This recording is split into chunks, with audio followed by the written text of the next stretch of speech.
नमस्कार साथियों, हम एक नई क्लास शुरू कर रहे हैं जिसमें गणित कक्षा 10 के लिए एनसीईआरटी के जितने प्रश्न हैं उनको हल करेंगे।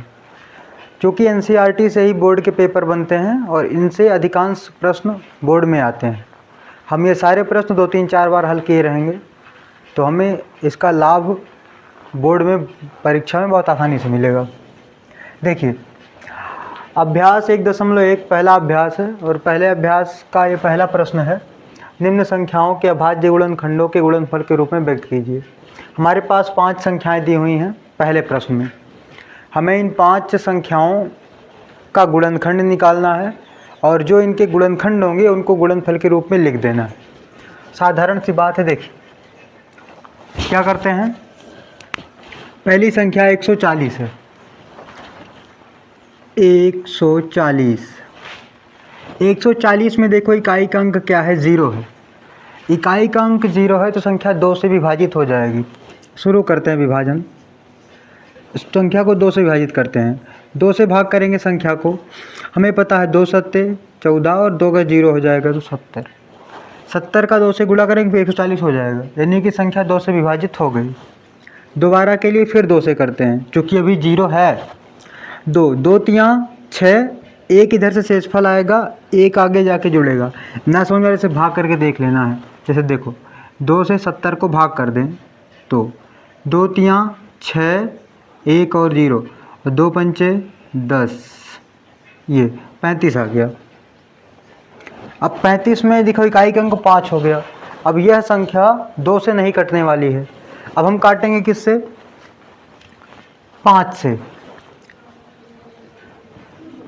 5 का भाग करेंगे 35 में। 5 सते 35 होता है तो 7 आ जाएगा। 7 अभाज्य संख्या है तो 7 से काट देंगे। 7 एकम 7। देखो 1 हो गया, यानी कि संख्या पूरी तरह से विभाजित हो गई। कितने विभाजन में हुई है? पहले 2, फिर से 2, फिर 5 और फिर 7। ये 140 के अभाज्य गुणनखंड का गुणनफल रूप बन गया। हमारा एक सलूशन हो गया। दूसरा सलूशन देखो 156 है। क्या है? 156। इसको भी वहीं रख लेते हैं। 156 डिवाइड करना शुरू कर देते हैं। देखो इकाई का अंक 6 है। अब 6 है भाई तो 0, 2, 4, 6, 8। अगर इकाई के अंक 0 हो, 2 हो, 4 हो, 6 हो, 8 हो, संख्या 2 से विभाजित हो जाती है। या भी 2 से विभाजित हो जाएगी। कर लेते हैं, 2 से भाग करते हैं। 2 सत्ता 14 और 2 अट्ठे 16, 78 हो जाएगा। यहाँ भी इकाई का अंक 8 है, अभी भी 2 से विभाजित हो जाएगा। 2 से फिर से कर दो। 2 तियाँ 6 और 2 9 18, 39 हो जाएगा। भाग करके देख लेंगे जैसे अभी हमने किया था। 2 को ऐसे 78 से भाग, सॉरी तो 2 से 78 को भाग करना है। तो ये हो जाएगा 2 तियाँ 6, 1 18 और 2 9 18, 39 आ गया ना। हमने 39 लिखा है। अब देखो 39 जो है वो 2 से तो विभाजित नहीं होगी। यहाँ पे 9 आ गया। इकाई का अंक 9 है तो 2 से विभाजित नहीं होगा। अब 3 से ट्राई करते हैं। 3 के लिए क्या करना है? संख्या जोड़नी है। 3 और 9 जोड़ो, कितना होगा? 9 3 12। 12 3 के पाड़े में आता है। 3 एकम 3, 3 दूनी 6, 3 त्रिका 9, 3 चौका 12 आता है। मतलब संख्या 3 से कटेगी। 3 से काटते हैं। 3 एकम 3 और 3 त्रिका 9, 13 आ गया। 13 खुद ही अभाज्य संख्या है, किसी से नहीं कटती, तो 13 से ही काट देते हैं। 13 एकम 13। गुणनखंड क्या बना? 2 गुणा में 2 गुणा में 3 और गुणा में 13। ये दूसरा गुणनफल रूप हो गया। तीसरी संख्या है 3825, 3825। देखो अब इसको शुरू करते हैं। यहाँ तो सिंपल, पहले जो अंक है वो यहाँ पे इकाई का अंक है 5। अब 5 2 से तो विभाजित नहीं होने वाला। देखो आगे चलते हैं। 3 से देखते हैं। 3 से देखने के लिए क्या करेंगे? जोड़ेंगे। 8 और 3 हो जाएगा 11, 11 और 2 जोड़ेंगे 13 और 13 5 जोड़ेंगे 18, 18 आ गया। 18 3 के पाड़े में आता है, चेक करो। 3 एकम 3, 3 दूनी 6, 3 त्रिका 9, 3 चौका 12, 3 6 15, 3 6 18 आता है। मतलब संख्या 3 से विभाजित हो जाएगी। काट देते हैं 3 से। 3 एकम 3, 3 दूनी 6, 3 सते 21 और 3 पचे 15, हो गया 1275। अब इसको फिर से चेक कर लेते हैं। 2 1 3 और 3 और ये 7 जुड़ेगा 3 10, 10 5 15, अभी 15 है। 15 3 के पाड़े में आता है, 3 पचे 15, मतलब संख्या अभी 3 से कटेगी। फिर से भाग कर दो, 3 चौका 12, 3 दूनी 6, 3 पचे 15, 425 आ गया। इसको देखते हैं, 4 2 6, 6 5 11, 11 3 के पहाड़े में नहीं आता। अब संख्या 3 से नहीं कटेगी। यहाँ पे इकाई का अंक है 5, संख्या 5 से कटेगी। 5 से काट देते हैं, 5 8 40, 5 पचम 25, 85। अभी भी यहाँ पे 5 है, संख्या 5 से फिर कट जाएगी, काट दो। 17 पचे होता है 85। अब 17 खुद ही अभाज्य संख्या, 17 17 से काट देते हैं। 17 एकम 17, क्या गुणनखंड बना? 3 गुणा में 3 गुणा में 5 गुणा में 5 गुणा में 17, ये हमारा गुणनखंड बन गया 38 17। 3 हो गए। समझ में आ रहा है? प्रयास करना, ध्यान से देखना, समझ में आ जाएगा। देखो चौथा है 5005। अब 5005 पे रखते हैं। 2 से तो विभाजित होगा नहीं है, पहले ही कंफर्म है। 3 से ट्राई करते हैं, 5 0 5 5 10 होता है, मतलब 3 से भी नहीं होगा। इकाई का अंक 5 है तो 5 से हो जाएगा। 5 से देखो, 5 से करते हैं। 5 एकम 5, 0 है 0 है, फिर से 5 एकम 5। अब देखो 1001 हो गया। ये किससे कटेगा? 5 से तो नहीं कटने वाला, 3 से भी कटना नहीं है, 2 से कटना नहीं है, हमें चलना 7 के पास। अब 7 से कैसे ट्राई करेंगे? तो सिंपल है, 1001 ऐसे साइड में लिखो, इसमें से 1 निकाल दो, तब कितना बचा? ये 100 बचा। 1 को 2 से गुणा करो, 2 गुना करना 1 का, 2 एकम 2, 2 हो गया। 2 घटा दो इसमें से, 2 हमने माइनस कर दिया, तो ये बचेगा 98। क्या 98 7 से कट जाता है? हाँ 98 7 से कट जाता है, क्योंकि हम 7 से जब भाग करेंगे 98 को, ट्राई करके देखो। 7 एकम 7, 2 और 8, 7 चौका 28, कट गया ना, 14 आया। अगर 98 7 से कट रहा है, इसका मतलब 1001 7 से कट जाएगा। 7 से कौन सी संख्या विभाजित होगी, कटेगी, या जानने के लिए हम यही करते हैं। इकाई का अंक बाहर निकाल लेते हैं, जो बचा उसको छोड़ देते हैं। फिर इकाई के अंक को 2 गुना करते हैं, हमने 2 से गुणा किया है। फिर जो भी आता है उसको घटा देते हैं, जो बचे हुए अंक में से जो आया, अगर वो 7 से विभाजित हो रहा है तो यह पूरी संख्या 7 से विभाजित हो जाएगी। तो 7 से भाग कर दो, 7 एकम 7, 7 चौका 28 और 7 त्रिक 21, 143 हो गया। अब देखो ये किससे कटेगा? 7 से तो कटने से रहा, 7 से नहीं कटेगा। अब हम ट्राई करते हैं किससे कटेगा। 7 के बाद आता है 9, 9 से जो संख्या 9 से कटेगी वो 3 से ही कट जाती है, तो 9 तो अभाज्य संख्या है नहीं। 11 के पास चलते हैं। अब देखो 11 के लिए क्या ऑप्शन है कि 1 छोड़ के 1 अंक जोड़ो, 1 जोड़ा और 3 जोड़ा, 3 1 कितना हो गया? 4। देखो यहाँ कर लेते हैं, 143 है, 1 और 3 जोड़ा हो गया 4, बीच में भी कितना है? 4, 4 में से 4 घटाया कितना बचा? 0। देखो 1 अंक छोड़ के 1 अंक करके जोड़ना है, दोनों को अलग अलग करना है। जैसे हमने 1 और 3 जोड़ा, 4 बाहर निकाल दिया, 3 1 4 हुआ, ये भी 4 हुआ, 4 से 4 घटा 0 आ गया, यही घटाना है। अगर 0 आ जाए या फिर 11 या 11 का गुणा 22 या 33 आ जाए तो संख्या 11 से कटती है। और अगर कोई और अंक आएगा संख्या 11 से नहीं कटती। यहाँ पे तो 0 आ गया, मतलब संख्या 11 से कट जाएगी। 11 से भाग करके देखो, 11 एकम 11 और 11 तियाँ 33, 13 आ गया। 13 किसी से नहीं कटता, खुद से कटता है। 13 एकम 13। अब हमारे पास गुणनखंड आ गया 5 गुणा में 7 गुणा में 11 और गुणा में 13, ये हमारा गुणनखंड बन गया। 4 हो गए। समझ में आया? समझ में आया ही होगा। नहीं आया होगा तो दोबारा से देख लेना, प्रयास करना, तुम फिर खुद प्रयास करना तो आ जाएगा। अब अगला है हमारा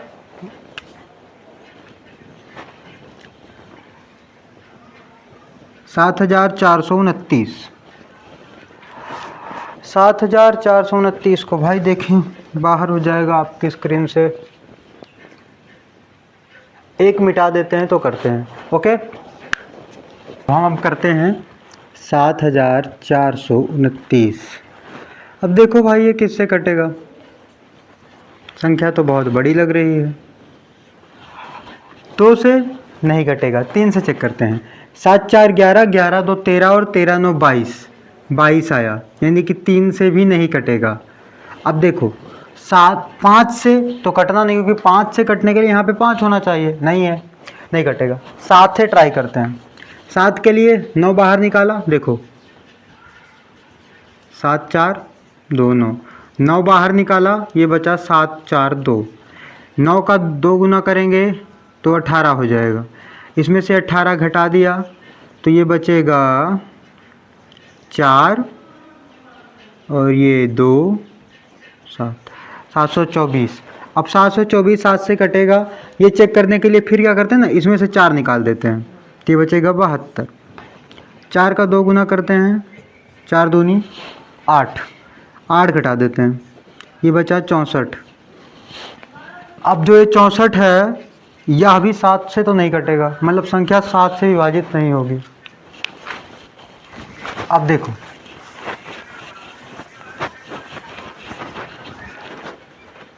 11 से ट्राई करते हैं।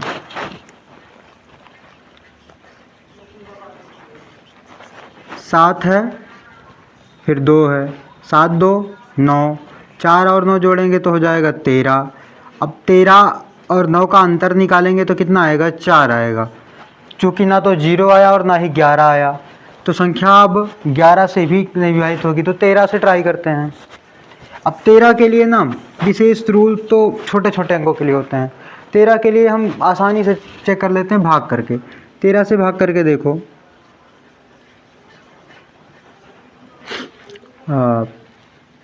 कितना है, तो 13 5 65, ये हो जाएगा 9 और 2, 13 7 91, ये हो जाएगा 1 और 9, 19 आ गया। 13 से विभाजित नहीं होगा, संख्या 13 से विभाजित नहीं होगी। अब 13 के बाद नंबर आता है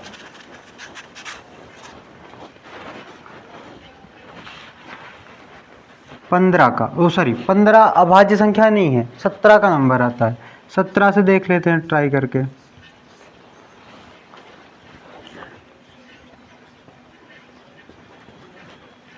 सत्रह चौका 68, देखो ये हो जाएगा 6 बस, 17 तियाँ 51, ये हो जाएगा 11 और 9, 17 7 119, तो कितना आ गया 437, यानी संख्या 17 से कट गई। 17 से कर देते हैं, 437। अब देखो 437 आ गया, ये किससे कटने वाला है भाई, 17 से कम तो अब किसी से नहीं कटना। 17 के बाद आता है 19, 19 से चेक कर लेते हैं। 19 से भाग करेंगे, 19 दूनी 38 और ये 5 और ये 7, 19 तियाँ 57, यानी कि आ जाएगा 23। तो 19 से भाग कर देते हैं, ये हो गया 23। 23 अभाज्य संख्या है तो 23 से ही कट जाएगा 1। अब कितना गुणनखंड आया, ये आ गया 17 गुणा में 19 और गुणा में 23, ये बन गया गुणनखंड। ये आपके 5 क्वेश्चन, ये पहला क्वेश्चन जो है अभाज्य गुणनखंड वाला वो कंप्लीट हो गया। ये हमारा दूसरा प्रश्न, पूर्णांक के युग्मों के HCF और LCM ज्ञात कीजिए, संख्याओं गुणनफल बराबर LCM गुणे HCF की जांच कीजिए। देखो हमें इनका निकालना है LCM और HCF, सिंपल सी कहानी है, हम गुणनखंड विधि से निकाल लेते हैं आसानी से। देखो पहली संख्या लिखी है 26, दूसरी लिखी है 91, ऊपर नीचे लिख लिया हमने। 26 का गुणनखंड क्या होगा, 2 गुणा में 13, 13 दूनी 26। 91 का क्या होगा, 13 7 91, तो 7 गुणा में 13। ध्यान से देखो दोनों में क्या कॉमन है, अब हमें दोनों निकाल लेते हैं। एक निकाला HCF और एक निकालते हैं LCM। HCF के लिए दोनों में क्या कॉमन है वही ढूंढना है। दोनों में 13 कॉमन है तो 13, ये हमारा हो गया HCF। LCM के लिए जो कॉमन है पहले उसको लिख लेते हैं, फिर जो कॉमन नहीं वो गुणा कर लेते हैं, 2 और ये 7। 13 दूनी 26 और 26 7 182, ये हमारा हो गया LCM। जांच क्या करनी है, संख्याओं के गुणनफल LCM गुणे HCF, वो भी कर लेते हैं। संख्या पहली संख्या है 26 गुणा में 91, बराबर सिद्ध करना है LCM कितना आया है 13 गुणा में HCF कितना 182, गुणा कर लो। देखो 26 एकम 26, 6 हासिल में आए 2 और 26 नवैया 26 को 9 बार गुणा करेंगे हो जाएगा 234, 234 में 2 जोड़ेंगे हो जाएगा 236, 23 66 इधर आ गया, इधर गुणा कर दो। 13 दूनी 26, 6 हाथ में आए 2, 13 अट्ठे 104 और 104 में जोड़ेंगे 106 हो गया, बचा हासिल में 10 और 13 एकम 13, 13 10 23, दोनों तरफ बराबर हैं, सिद्ध हो गया। दूसरा क्वेश्चन है 510 और 92। 510 लिखा, नीचे 92 लिखा, ये गुणनखंड विधि से हल है। बराबर 510 का निकालेंगे सिंपल गुणनखंड, 2 गुणा में, अच्छा आप ऐसे ना निकाल पाए, ऐसे निकाल लीजिएगा। 510 है, 2 से भाग कर लेते हैं, 2 से भाग किया, 2 दूनी 4 और 2 पंचे 10, 2 पंचे 10, 5 255, फिर 3 से कटेगा 5 10 12, हाँ 3 से काटेंगे तो कितना आ जाएगा 3 अठे 24 और 3 त्रिका 9 83, 83 सॉरी 3 पचे 15, 5 आ जाएगा। अब आ जाए 85, अभी 5 से कट जाएगा तो 17 पचे 85, फिर 17 से 1, तो कितना आ गया गुणनखंड 510 का 2 गुणा में 3 गुणा में 5 गुणा में 17। अगला 92 है, सॉरी अब 92 का निकालेंगे तो 2 2 और गुणा में 23। अब देखो भाई इनका HCF LCM निकालते हैं, HCF और LCM। HCF कितना जाएगा 2 मिल रहा है, केवल 2 ही मिल रहा है तो HCF हो गया 2। LCM कितना हो जाएगा, जो 2 मिल रहा है 2 रख लिया, फिर 3 गुणा में 5 गुणा में 17, फिर ये गुणा में 2 नहीं मिला तो गुणा में 2, फिर गुणा में 23,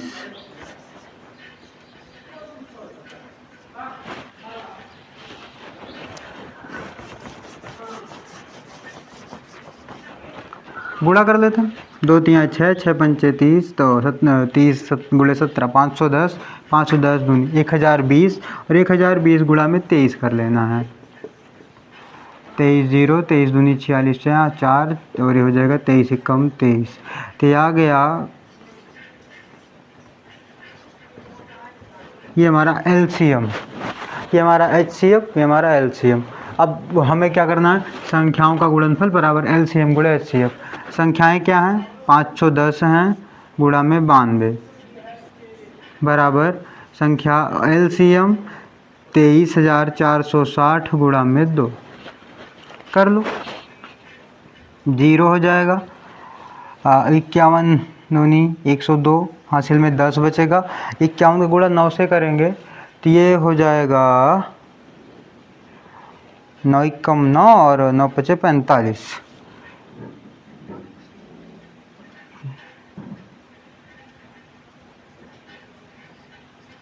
459,